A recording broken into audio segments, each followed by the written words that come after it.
இன்றே டவுன்லோட் செய்து உங்கள் ஃபேவரட் ஷோக்களை என்ஜாய் பண்ணுங்க. நல்ல காய்ச்சல் இருக்கு. பாவம் ரொம்ப பயந்துட்டாங்க போல. அதான் இவ்ளோ காய்ச்சல். டாக்டர் தான் ஃபீவர் வரும்னு சொன்னார்ல, பேசாம கீழே கூட்டிட்டு போயிடலாமா?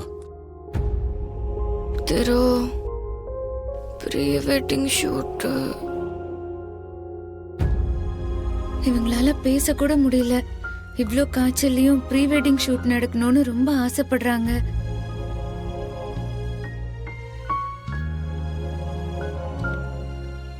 உங்ககிட்ட அவங்களே சொன்னாங்கல்ல, இப்போ இவங்களை கூட்டிட்டு கீழே போயிட்டா அக்கா ரொம்ப வருத்தப்படுவாங்க. இவ ஆசைப்படுறது எனக்கு புரியுது. ஆனா நைட்ல ஃபீவர் இன்க்ரீஸ் ஆயிட்டா என்ன பண்றது? சென்னையா இருந்தா கூட ஓகே, ஆனா இது ஹில் ஸ்டேஷன், நல்லா குளிரும். அதான் யோசிக்கிறேன். அதான் டாக்டர் மருந்து கொடுத்திருக்காங்கல்ல, இவங்கள நான் பாத்துக்கிறேன்.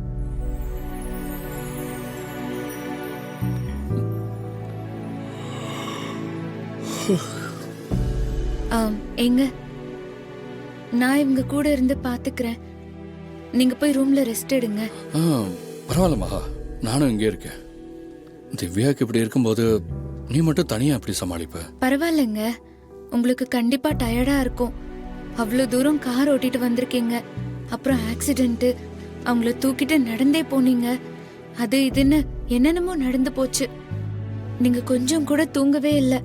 போய் ரெஸ்ட் எடுங்க, நான் இவங்கள பாத்துக்கிறேன். இல்ல இல்ல, டைமுக்கு டேப்லெட்லாம் கொடுக்கணும். நீ ரெஸ்ட் எடு, இவ்வளோ நானே பாத்துக்கிறேன். சொன்னா கேளுங்க, நீங்க போய் ரெஸ்ட் எடுங்க, அக்காவை நான் பாத்துக்கிறேன். உன்னால தனியா பாத்துக்க முடியுமா? அதெல்லாம் முடியும். நீங்க உங்க ரூமுக்கு போய் நிம்மதியா தூங்குங்க.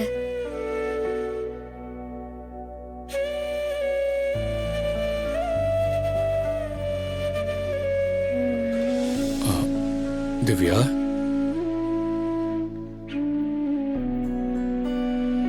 திவ்யா, பக்கத்து ரூம்ல தான் இருப்பேன். மகா உன்னை பாத்துக்கிறேன்னு சொல்லியிருக்கா. வேற எதை பத்தியும் யோசிக்காம நிம்மதியா ரெஸ்ட் எடு. Pre wedding shoot, pre wedding shoot.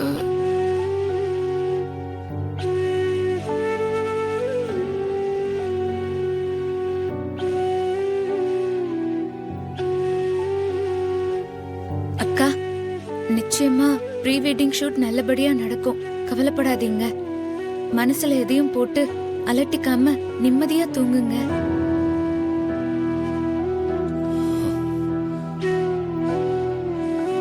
எதா இருந்தாலும் கூப்பிடு.